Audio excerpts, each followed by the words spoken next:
Sa liblib ng kagubatan, malapit sa isang lawa, may isang gutom na lobo. Kumakalam ang kanyang tiyan. Pinag-iinterasan niya ang nakita niyang 3 batang baboy. Naghihintay siya ng pagkakataon na mahuli sila dahil gagawin niya silang hapunan. Ang pinakamatanda sa mga baboy ay sakim at matakaw. Palagi niyang inaagawan ng pagkain ang mga kapatid niya. Madamot siya basta sa pagkain. Hoy! Akin yung mansanas. Tinatabi ko yan para mamaya. Sakim at matakaw na baboy. Alam ko na kung paano kita mauhuli. Naglatag ang masamang lobo sa daanan ng mga paboritong mansanas ng matakaw na baboy at naghanda siya ng bitag sa dulo ng daan. Sige lang, kumain ka ng maraming mansanas para kapag kakainin na kita, mabubusog ako. Habang pauwi ang matakaw na baboy, labis siyang natuwa nang mapansin niya sa daan ang maraming uri ng mansanas. Hoho! Ang paborito kong prutas. Oh, eto pa, mansanas. Yum, yum. Sarap. Wow, ang dami pang mansanas. Kukunin ko ng lahat bago pa makita ng mga kapatid ko. Dahil ang lahat ng ito ay akin. Akin.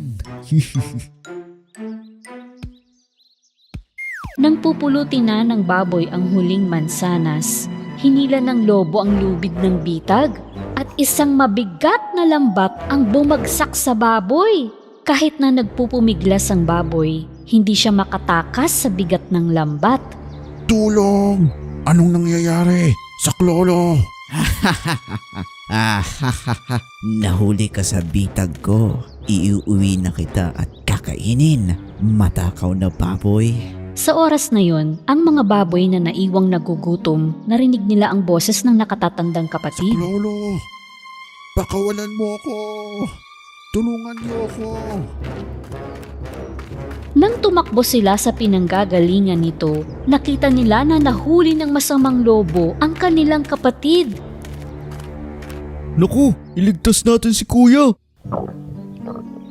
Pero hindi ako malakas at natatakot ako sa lobo. Sa kabila ng lahat, nagpasya silang maging matapang upang mailigtas ang madamot na kapatid. Sinundan nila ang lobo hanggang sa makarating ito sa lungga niya. Napagod sa pagpasa ng matabang baboy, natulog muna ang lobo. Hoy! Ha? May tutulong ba dyan? Shh! Huwag ka maingay. Ililigtas ka namin. Sinubukan ng magkapatid na baboy na itulak ang nakaharang na lobo, ngunit wala silang sapat na lakas. Siguro kung bibigyan mo kami ng mga mansanas na tinatago mo, baka lumakas kami at iligtas ka. Hindi! Akin to! Pag nakaalis ako dito, kakainin ko tong lahat. Ang ingay ng mga baboy. Pati boses nila nasa panaginip ko. Kakainin ko silang lahat. Isa-isa. Ang sarap. E di aalis na kami. Maiwan ka dito kasama ang lobo. Sa wakas ay nakumbinsi rin ang madamot na baboy. Teka lang. Ito na oh. Ititira ko lang yung iba para sa akin. Kuya! Sige, ito na. Kinain ng magkapatid ang pagkaing ibinigay ng matakaw na baboy. Naitulak din nila ang nakaharang na lobo. Nagtulungan ng magkakapatid na makaalpas ang malaking baboy sa lambat kahit na mahirap. Tapos ay nagmadali na silang umuwi. Nang magising ang lobo, galit na galit siya na nakatakas ang baboy. May nangahas na nagnakaw ng pagkain ko. Naunawaan na ng madamot na baboy na kasakiman ang pang-aagaw ng pagkain. At mula sa araw na yon, masaya siyang nagbabahagi sa mga kapatid ng kanyang paboritong pagkain, lalo na ang makukulay na mansanas. Noong unang panahon, noong may kakayahan pang magsalita ang mga hayop, isang malaking kalabaw ang nakatira sa bukid ng isang pastol. Tumutulong ang kalabaw sa gawaing bukid ng pastol at ginagawa naman ng pastol ang lahat upang mapasaya siya. Isang araw, umupo ang pastol sa ilalim ng puno ng mansanas upang makapagpahinga. Sa sandaling yun, isang gutom at tusong lobo ang nagmamasid sa kanila. Yum! Ang kalabaw na yun ay magiging masarap na tanghalian para sa akin. Pero dapat mawala ang taong yon. Biglang humarap ang lobo sa kalabaw at pastol. Aw! Meron akong mga katanungan para sa iyo. Kung hindi mo masasagot, akin ang kalabaw. Naging interesado ang pastol at ang kalabaw tungkol sa itatanong ng tusong lobo. Bakit nagsisilbi ang kalabaw sa tao? Kung meron naman siyang malalakas na sungay, ha? Dahil sa pag-aararo ko sa bukid ng pastol, pinapakain niya ako ng masasarap na pagkain. Paano naman nagagawa ng pastol na mapasunod ang malaking kalabaw na ito? Yan ba ay isang magic tungkod sa iyong kamay? Hindi ang tungkod ang mahiwaga, kundi ang aming karunungan. Hindi naunawaan ng lobo kung ano ang ibig sabihin ng pastol. Karunungan? Ano yun? Hindi yan ang sagot. Ngayon ay may uwi ko na ang kalabaw kung gugustuhin ko. Pero interesado muna ako sa bagay na karunungan. Ano yun? Wala sa akin, ngunit kung nais mo, may papakita ko sa iyo ang karunungan sa isang kondisyon. At anong kondisyon yon? Hanggang sa madala ko rito ang karunungan, itatali muna kita sa punong ito para ligtas ang kalabaw habang wala ako. Ganun kalaki ang interes ng lobo sa bagay na tinawag na karunungan na pumayag siyang magpatali sa puno. Habang paalis ang pastol, ngumingisi ang kalabaw sa maaaring mangyari sa lobo. Bagaman hindi maintindihan ng lobo kung bakit nakangiti ang kalabaw, naghintay siya ng ilang oras sa pagbabalik ng pastol. Maya-maya, dumating ang pastol na may dalang malaking kahon. Binuksan niya ang takip ng kahon, ngunit nakita ng lobo na wala itong laman. Oh, ang karunungan. Nasaan na? Hindi mo dinala? Nasa loob nito, doon sa pinakasulok. Kung hindi mo makita, hayaan mong kalagan kita upang makita mo ng malapitan. Pagkapasok ng lobo sa kahon upang tingnan ang karunungan, isinara ng pastol ang takip. Ano ito? Saklolo!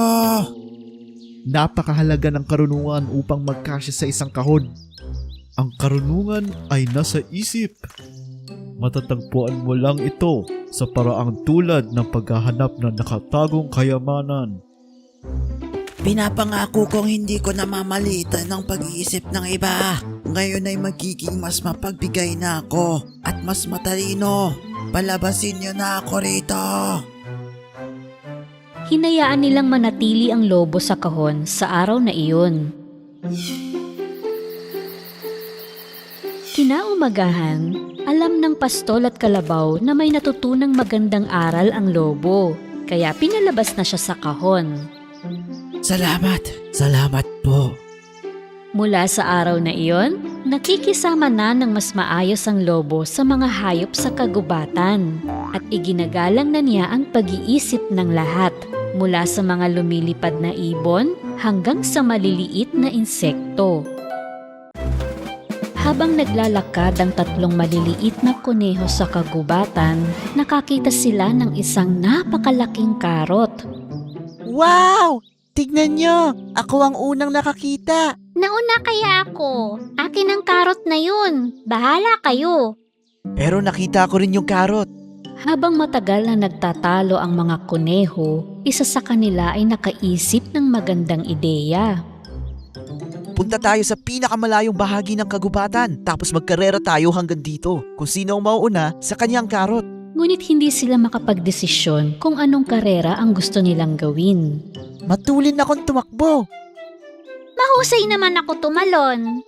Sa oras na iyon, ang masamang lobo na si Jack na gutom na gumagala sa gubat nang marinig niya ang pag-uusap ng 3 maliliit na kuneho, agad siyang nagtago sa palumpong. Aha! Gutom na talaga ako. At kung makakain ko ang 3 kuneho na yun, tiyak mabubusog ako. Sige, magkarera na muna tayo. Sa sandaling nalaman ni Jack na magkukumpetensya ang mga kuneho para sa karot, nauna na siyang naghukay ng isang malalim na butas sa landas na tatakbuhan nila. Tinakpan niya ito ng mga dahon. Walang kuneho ang makakalusot sa bitag ko. Maya-maya, nagsimula na ang karera sa pagtakbo ng 3 kuneho. Ginagalingan ng bawat isa ang pagtakbo. Hindi malinaw kung sino ang nauuna o nahuhuli. Pinagmamasdang mabuti ng malaking masamang lobo na si Jack ang mga kuneho na tumatakbo patungo sa kanyang bitag. Mauhulog kayong 3 sa hukay na yan. Ngunit napakabilis ng mga kuneho na dinaanan lang nila ang bitag. Sobrang bilis na may ulap ng alikabok sa likuran nila. Hindi makapaniwala ang lobo kaya sinuri niya ang bitag. Nagulat siya dahil buo pa ang bitag. Ha? Bakit hindi sila nahulog sa bitag ko? Tumalon si Jack sa mga dahon upang subukan ang bitag. 2 talon. At sa 3 pagkakataon, nahulog siya sa hukay. Hindi pwede to. Ako ang nahulog sa sarili kong bitag. Habang sinusubukan ng lobo na makalabas sa hukay, karera naman ang paglukso ang gagawin ng 3 maliliit na kuneho. Tandaan, lulukso tayo at susundan natin ang mga karatula papunta sa karot. Nang magsisimula na ang karera, ang isa sa kanila ay natinik sa paa. Oh! Hindi ako makakalukso dahil sa tinik. Oh! Habang tinutulungan siya ng kanyang mga kaibigan, binago ng masamang lobo na si Jack ang direksyon ng karatula para sa karot. Pagtalon niya sa sapa, makakain ko na ang paborito ko. Kayong mga kuneho. Nauna si Jack sa sapa bago ang mga kuneho. Samantala, natanggal na ang tinik sa paa ng kuneho. At nagsimula na ang karera sa paglukso. Ang bawat isa ay malayo ang nalulukso habang sinusundan ang mga karatula. Maya-maya, dumating sila sa isang sangang daan. Ang mga karatula ay tumuturo sa magkabilang panig, kaya nalilito sila. Sa kaliwa ba tayo o sa kanan? Siguro sa kaliwa. Teka, hindi, kanan. Nagpa siya ang mga kuneho na magpatuloy sa kaliwang daan. Samantala, nilagyan ng masamang lobo ng malagkit na pulot na ninakaw niya sa mga bubuyog ang bato sa gitna ng sapa at matyagang naghintay sa mga kuneho. Ito na ang huli niyong paglukso, mga kuneho.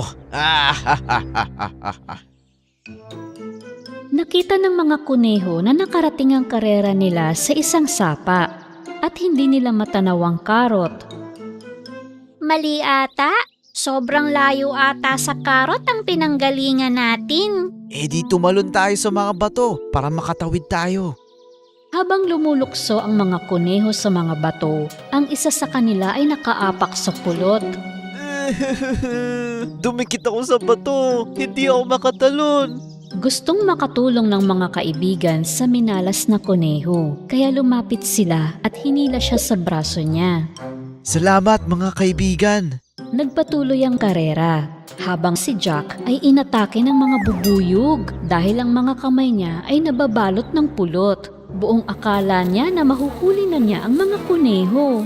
Aray! Tulong! Tumakbo siya sa sapa sa sobrang takot. Ah! Lumulubog ako! Tulong! Sa wakas ay narating ng mga kuneho ang tabing ilog para sa ikatlong karera. Magaling akong lumangoy. Panoorin nyo. Ako ang mauuna. Habang nag-uusap-usap ang mga kuneho, may bagong pinaplano si Jack.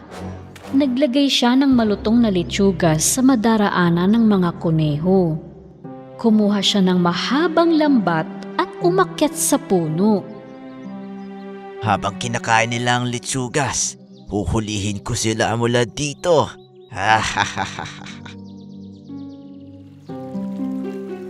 Sinimulan ng mga kuneho ang karera sa paglangoy. Kung mauuna ang isa, lalangoy naman ng mabilis ang isa at lalampasan ng isa. Sa huli, nakarating silang tatlo ng sabay-sabay. Nang makita ng mga kuneho ang litsugas, magana nila itong kinain. At nang huhulihin na sila ng masamang lobo mula sa tuktok ng puno, isang lumilipad na tagak ang nasabit sa lambat ni Jack at lumipad rin siya kasama nito. Hoy! Ibaba niyo ako! Dali! Sa wakas ay malapit na ang mga kuneho sa malaking karot, kaya tumakbo na sila patungo sa karot sa huling pagkakataon. Ngunit si Jack na ngayon naman ay nagkukunwaring karot, naghihintay siya sa mga kuneho para lamunin sila. Ngayon ay wala na kayong kawala sa malaki kong bunganga. Habang naghihintay ang lobo sa mga kuneho nang nakapikit at nakabuka ang bibig, isang matandang magsasaka ang natutuwang lumapit sa nakitang higanteng karot. Wow! Ang laki ng karot na yun. Grabe! Hindi man lang namalaya ng magsasaka na ang karot na pinasan niya ay isang lobo pala na nakakostyum ng karot. Hoy! Bitiwan mo ko. Hindi ako karot. Ako ang masamang lobo. Ako si... Jack!